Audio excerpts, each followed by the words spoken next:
Tamar Nedzar, who is the Senior Counsel for the Committee on Ethics, Advice, and Education Division for the United States House of Representatives.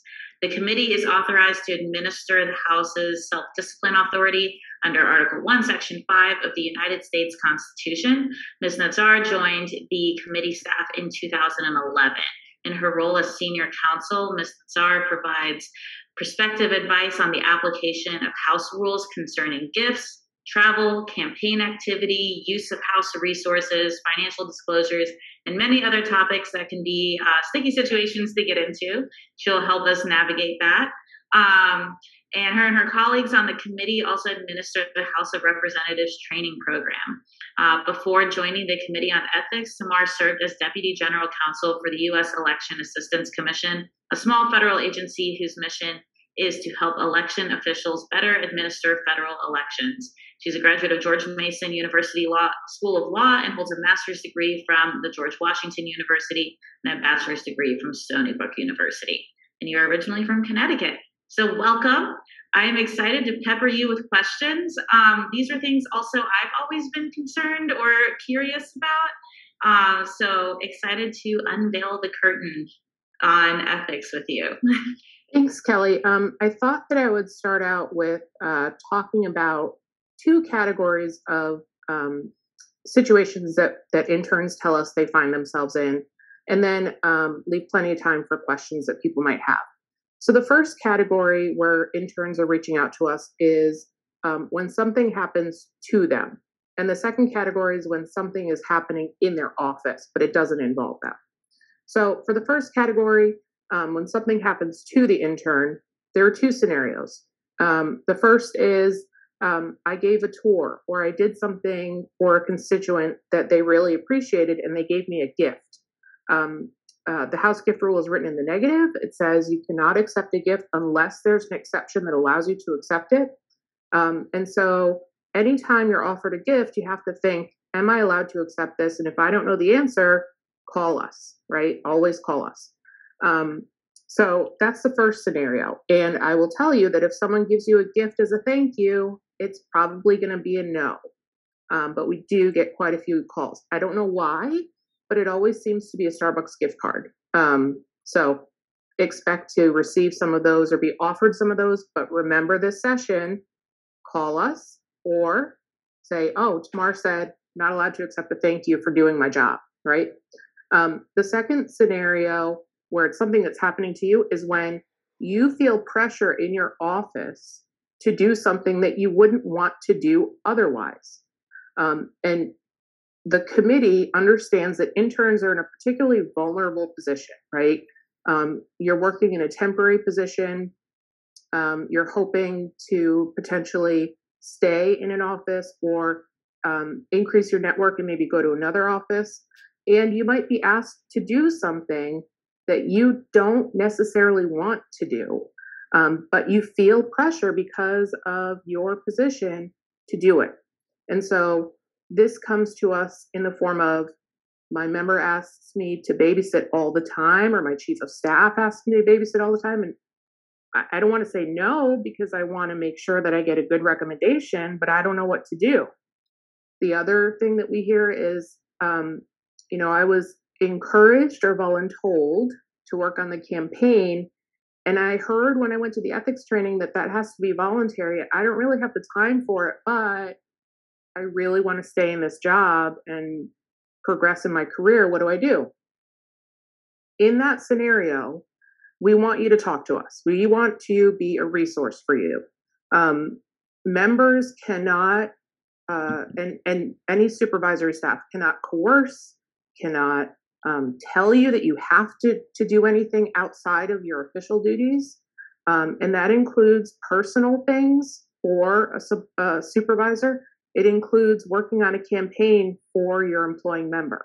So if you are in that position and you didn't initiate, like you might go to your boss and say, hey, I'm really interested in the campaign side of things. Can I work on the campaign? That's fine.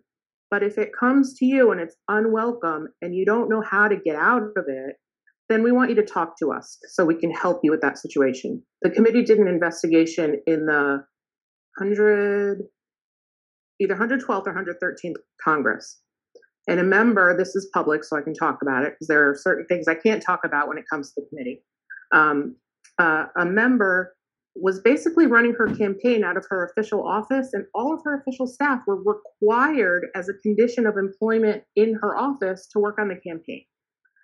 That's a huge no-no. And the committee understands that people are in vulnerable positions and they might not want to speak out. So the committee had the opportunity and gave broad guidance and came down hard on that member, who, by the way, no longer serves in Congress.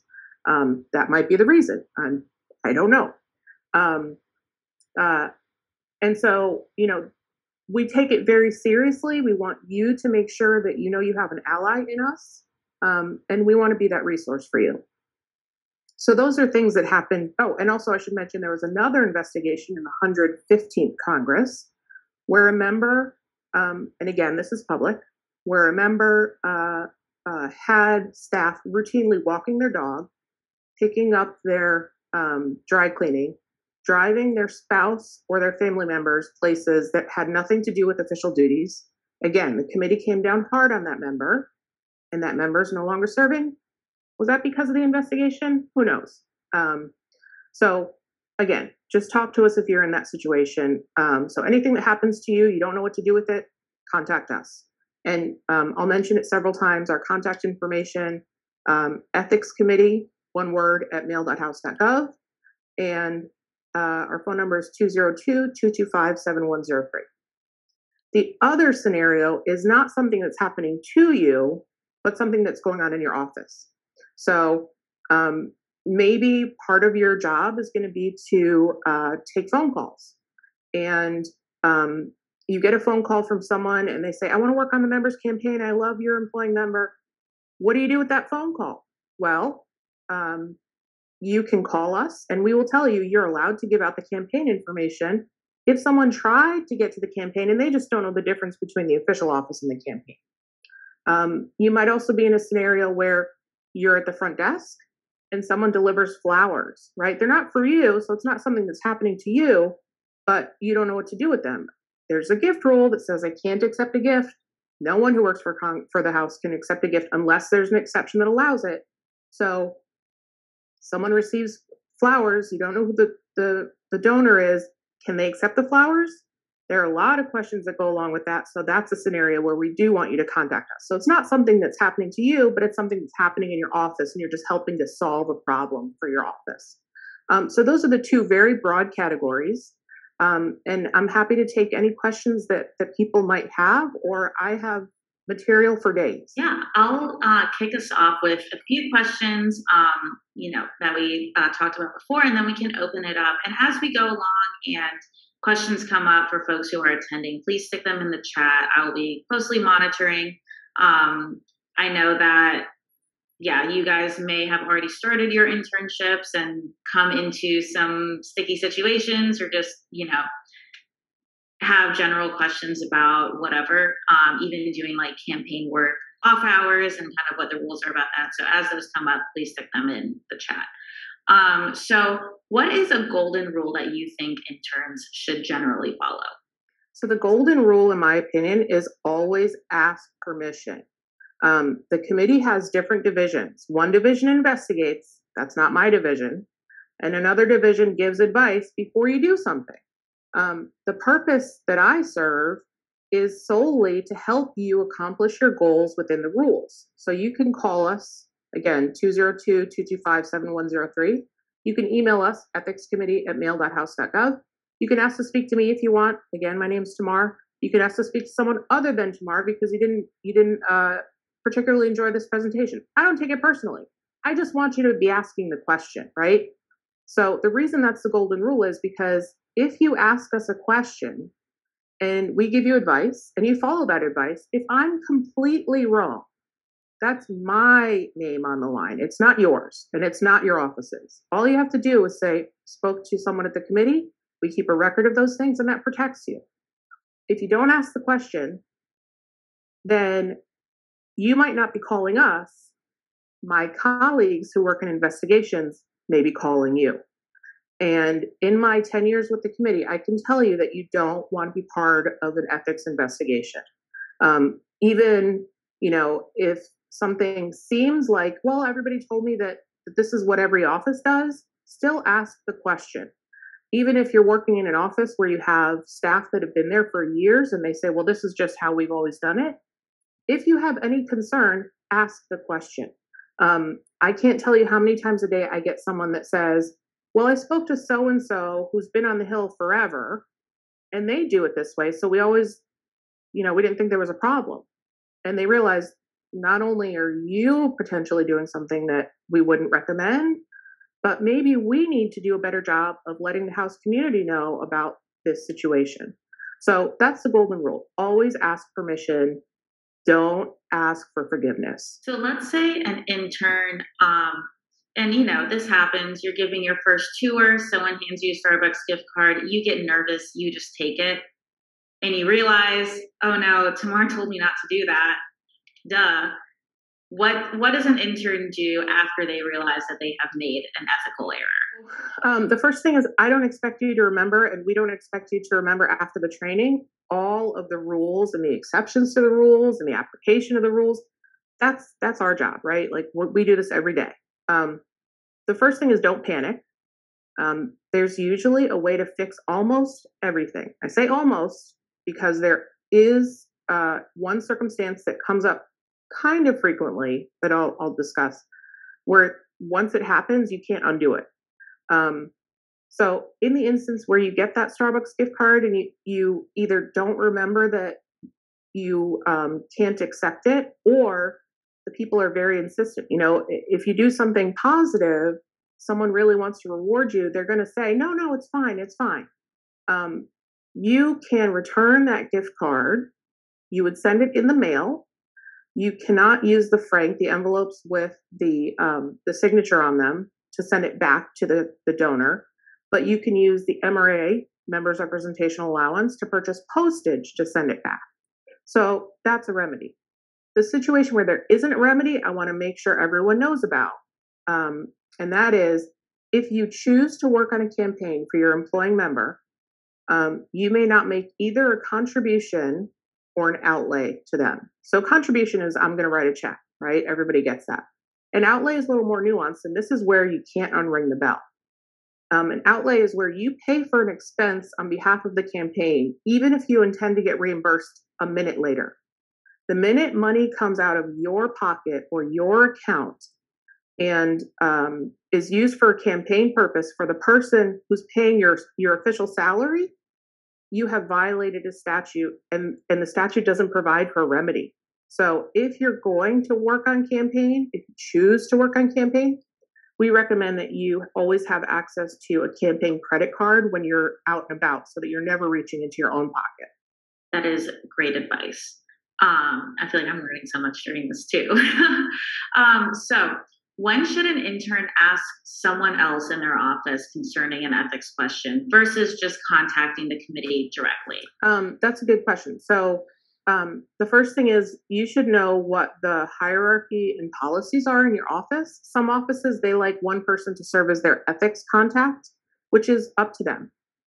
I will say that everyone in the House has the same access to us and the same ability to contact us. But there might just be a policy in your office that they want to make sure that one person has all those contacts. Now, of course, if an issue involves you, then you might not want to go to that contact, and that's fine.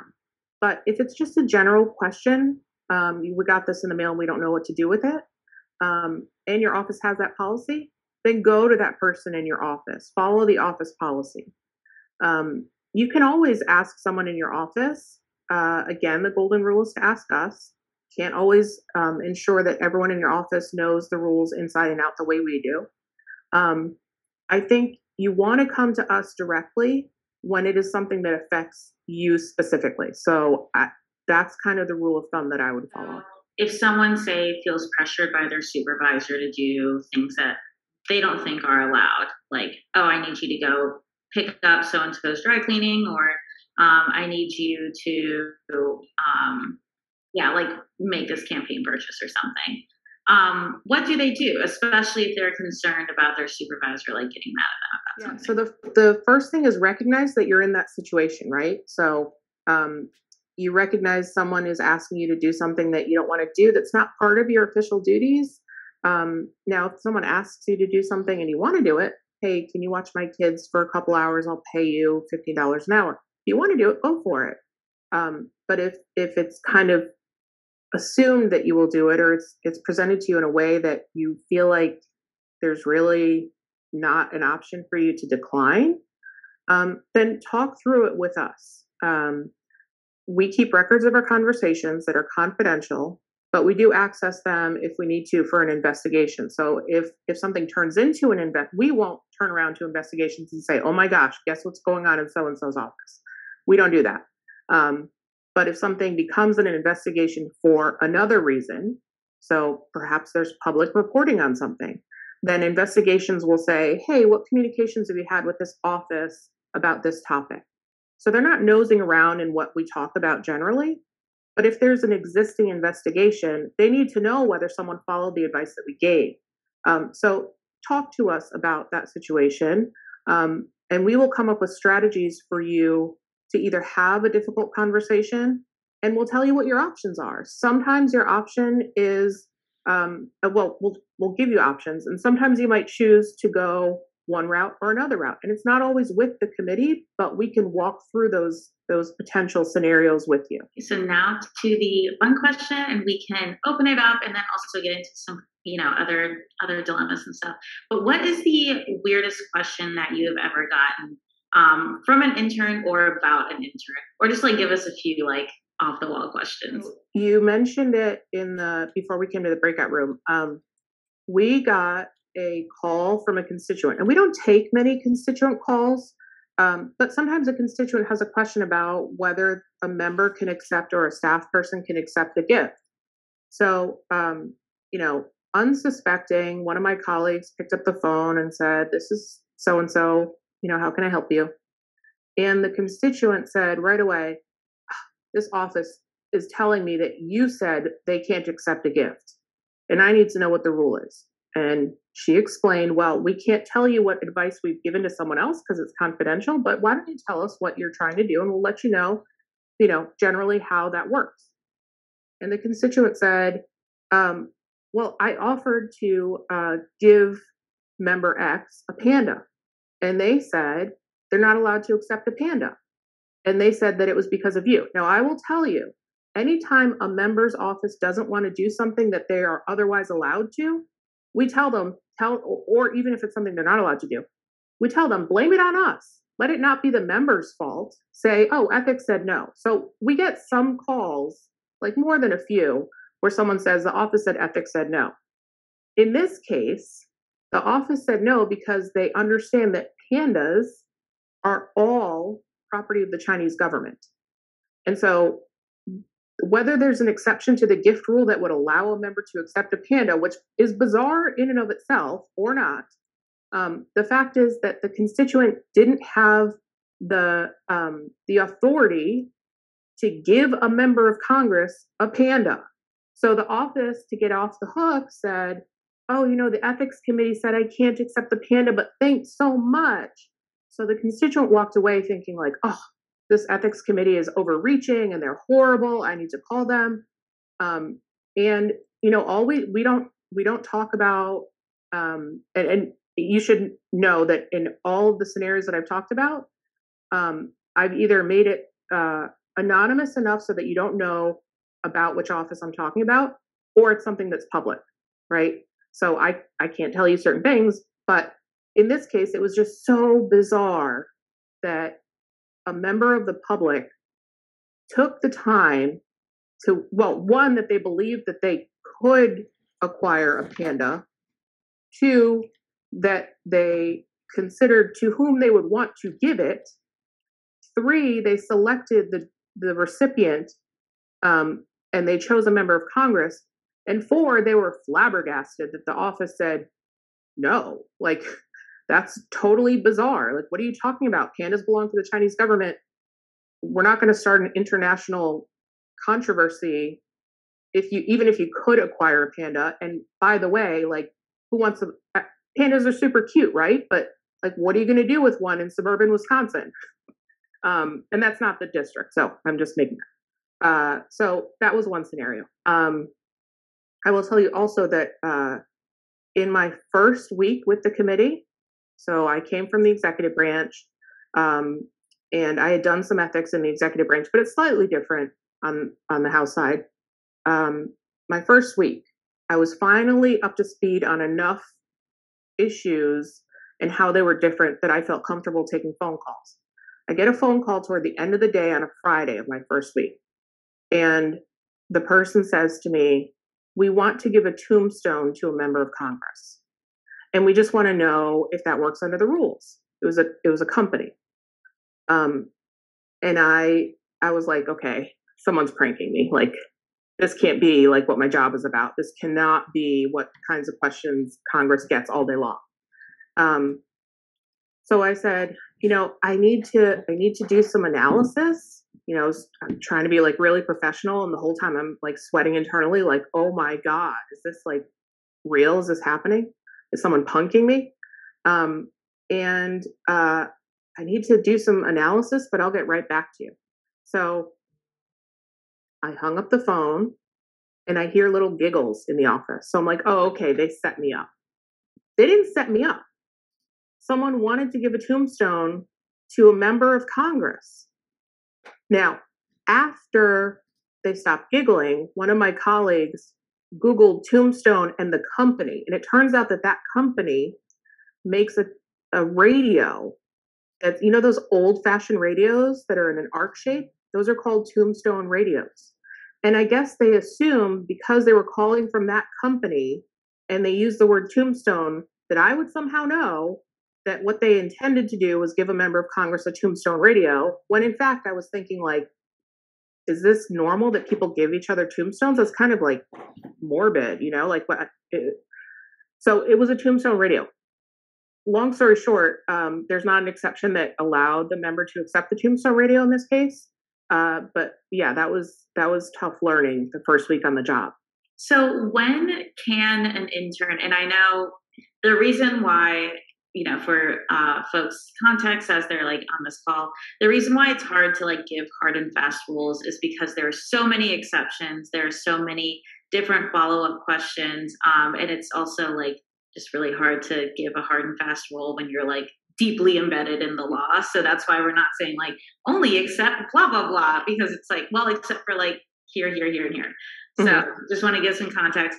But when are some times where, let's say just like some general campaign rules that interns can follow just to like stay on like the safe end of, like, say they're working for someone that they're just super passionate about, they want to help out during the primary. What are some rules that they can follow to like stay in the safe zone? If you want to work on the campaign and you express an interest and they say, yeah, that's fine.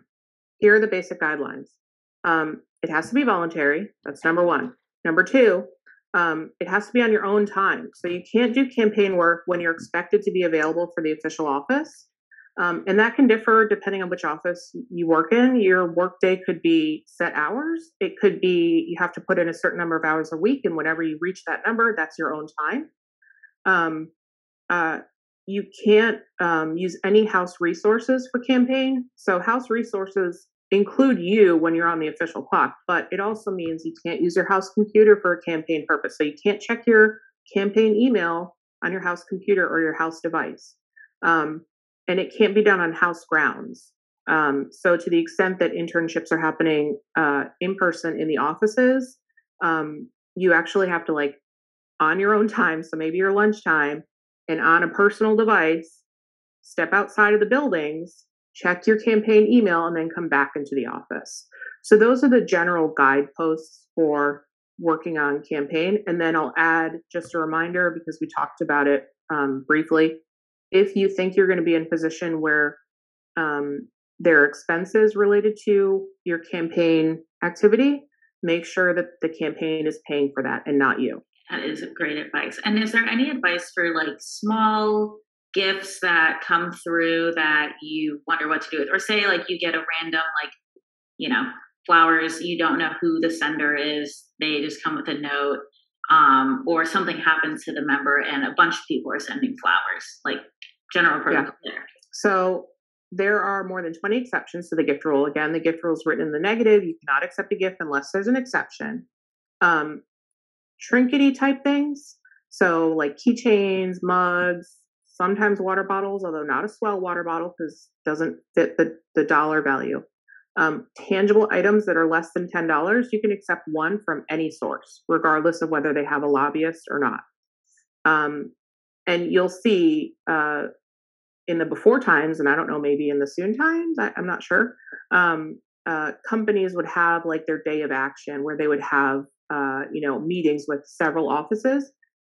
You'll see people walking around with the same branded mug and you're like, oh, that's who's here today. That exception also allows you, oddly, to accept any baseball hat and any t-shirt, even if the baseball hat or t-shirt are not less than $10. It's written into the rule. I don't know why. Specifically a baseball hat, not like a bucket hat or... That's right. And we've gotten questions about like, oh, this company's, walking around and giving out fedoras. Fedora's not a baseball hat. They have a lobbyist. Doesn't work. This company's handing out branded polo shirts. Polo shirts have a collar, so it's not a t-shirt. Doesn't work, right? And it gets that specific. That's why it's always best to call us. There were two other scenarios. Flowers. So generally, flowers, if you don't know who the source is, and you don't know the purpose, we don't really know which exception to the gift rule might apply. So the safest thing to do in that case, if it's any kind of perishable item, is to donate it to the trash can. I hate to say that. Or donate it to a 501c3 charity. And then there are instances where something tragic happens in an office, right? And your office might be flooded with gifts, flowers, etc.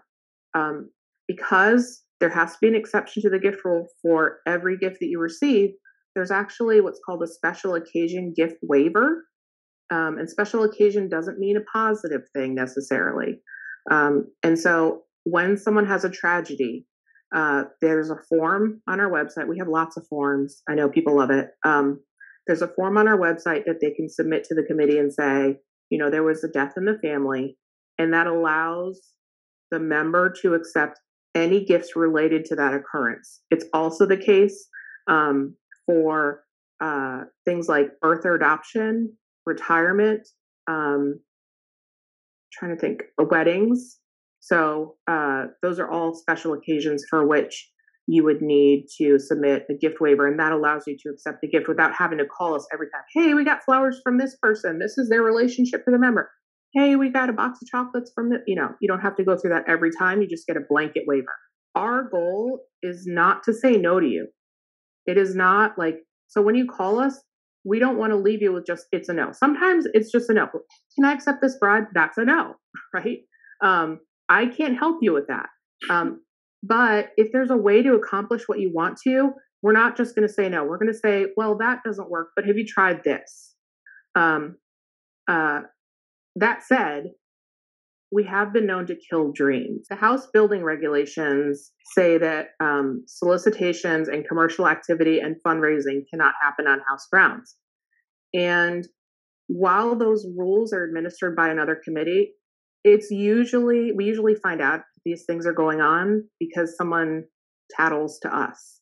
And so there was one instance where a Capitol police officer was selling wallpaper for his daughter's school, and he was at a very busy post.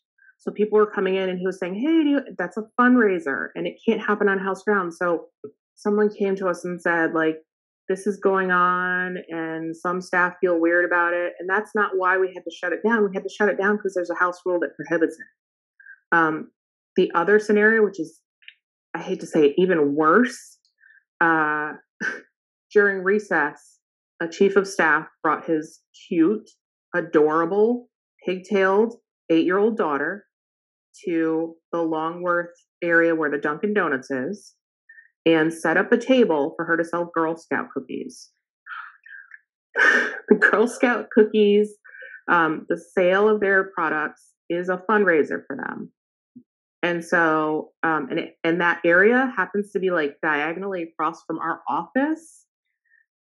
So it was really awful. I was like, I'm not doing it. I'm not doing it. Yeah, right. So our director actually had to go over there and say, I'm sorry, this is not something that you can do on house grounds. And he was like, I was wondering why no one had done this before. Yeah, so we do unfortunately have to kill dreams sometimes, and that was probably the worst scenario. We have a question in the chat, and I'll break this up into two questions because I think they are definitely different. So what about holiday gifts from friends and family members, or even office like white elephant gift exchanges? Yeah. So you're right. It is actually three different exceptions. So many. Yeah, there are so many exceptions. And just so you know, when you call us or email us, like we're literally going through the Rolodex of the exceptions in our head and like, okay, this is how we handle this. So first one, gifts from your family. When we do ethics training and we say you cannot accept a gift unless an exception to the gift rule applies, I see panic on new employees' faces. Wait a minute.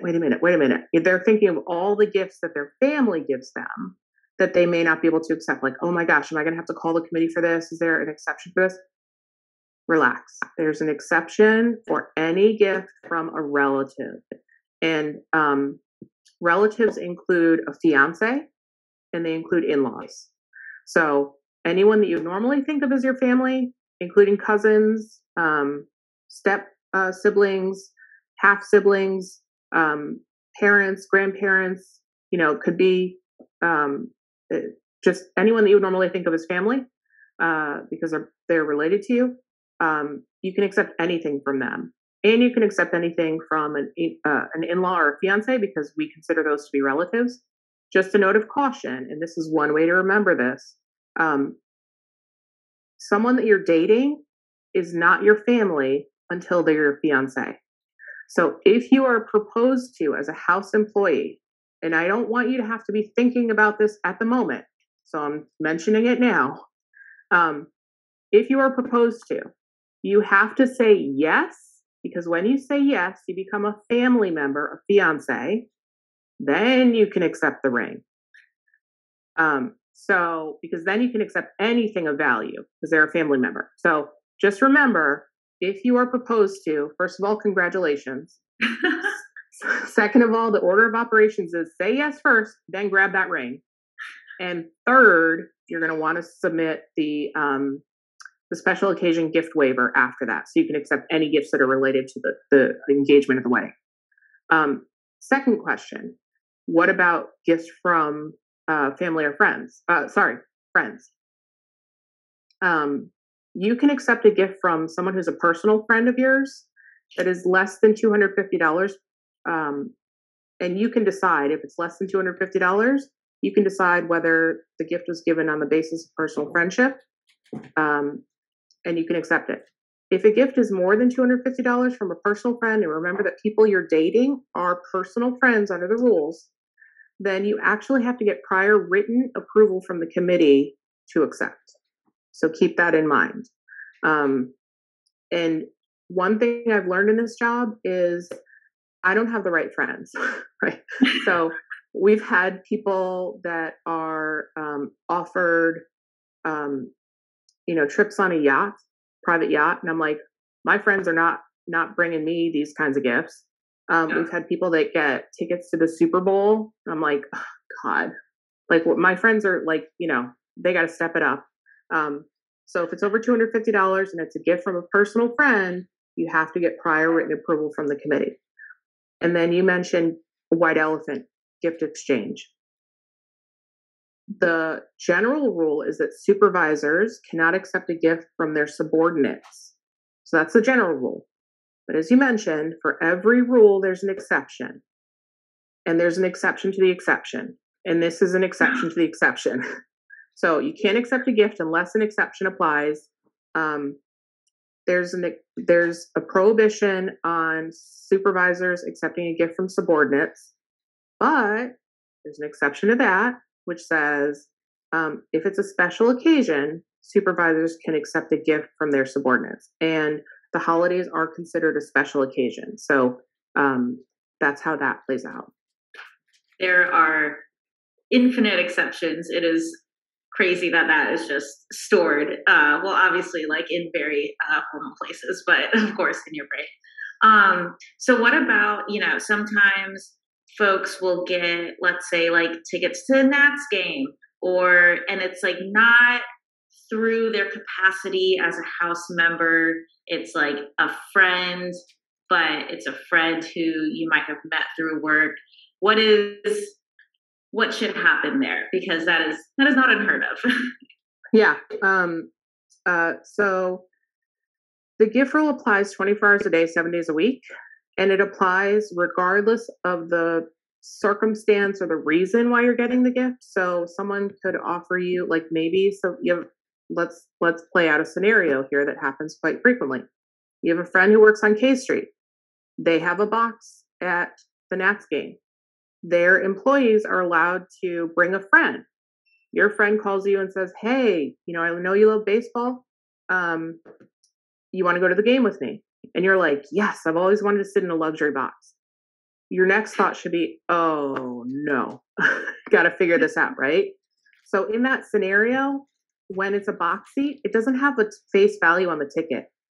And when something doesn't have a face value on the ticket, we assess the value at the most expensive seat in that venue, don't hate me, for that event. So when you're talking about luxury box seats, you're talking about the most expensive seat in that venue for that event. It's going to be pretty hefty. It's definitely going to be more than $250. So in that scenario, personal friend, over $250, you have to get prior written approval from the committee.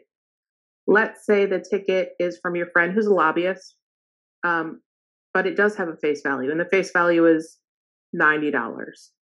You can decide whether the gift was given to you on the basis of personal friendship or not. And then let's play that out even more.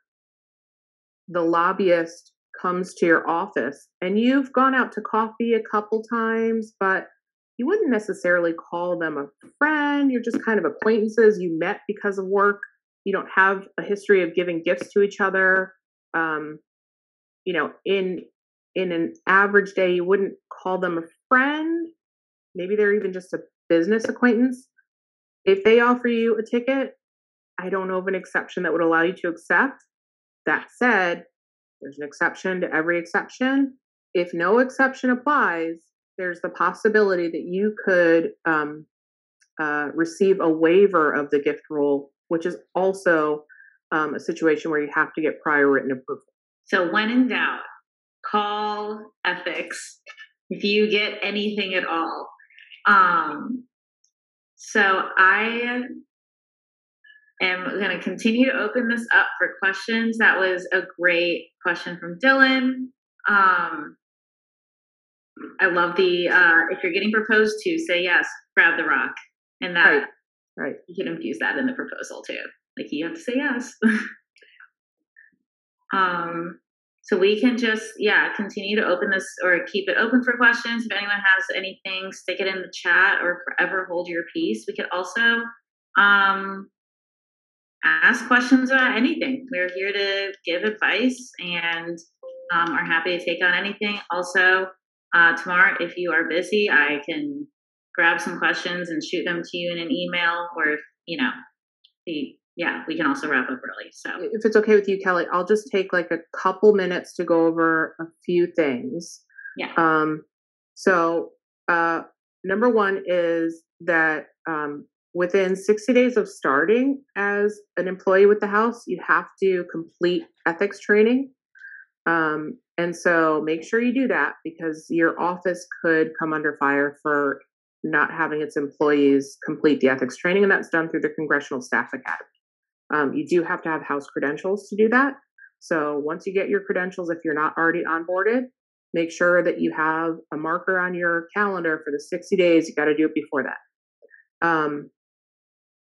Another thing I wanted to mention is I'm nonpartisan. All of our staff are nonpartisan. We don't affiliate with a party, and that's on purpose. When you call us to get advice, and even when our staff investigate, they're not doing it because, and the advice we give is not based on party affiliation. It's not you're not going to get a different answer if you work for one office or another. You're going to get the same answer.